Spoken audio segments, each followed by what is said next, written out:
সোমবার নবদ্বীপের মিয়াপাড়া এলাকায় সুতো থেকে তুলো তৈরি একটি ধোঁয়ার কারখানা আগুন লেগে যাওয়ার ঘটনায় তীব্র চাঞ্চল্য ছড়ালো। কারখানা সূত্রে জানা গেছে, ওদিন এই সময় মেশিন বন্ধ ছিল, শ্রমিকরা জলখাবার খাচ্ছিল। হঠাৎ তাদের নজরে আসে আগুন লেগে গেছে। সঙ্গে সঙ্গে খবর দেয় নবদ্বীপের দমকল বাহিনীকে। খবর পেয়ে ঘটনাস্থলে ছুটে আসে দমকল বাহিনী।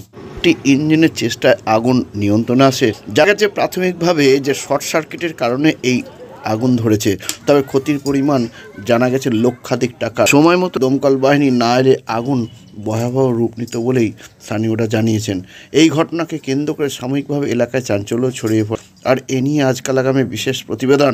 নবদ্বীপের তুলো কারখানায় ভয়াবহ আগুন, ঘটনা ইঞ্জিন। এক কথায় সেরা মানি বিয়ের পোশাকে ঢাকেশ্বরী। ঢাকেশ্বরী বস্ত্রালয় প্রতিদিন খোলা। পছন্দ করতে হয় না, পছন্দ হয়ে যায়। ঢাকেশ্বরী বস্ত্রালয়, হাই স্ট্রিট, কৃষ্ণনগর, নদিয়া।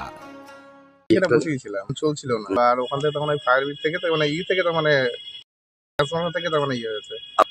এবার দেখা গেলো মেশিন ফ্যাশন নিয়ে তাও লাখখানিক, তো মেশিন মোটর ওই ছিঁড়া কাপড় দিয়ে ঠিক আছে তখন তুলো করা হতো।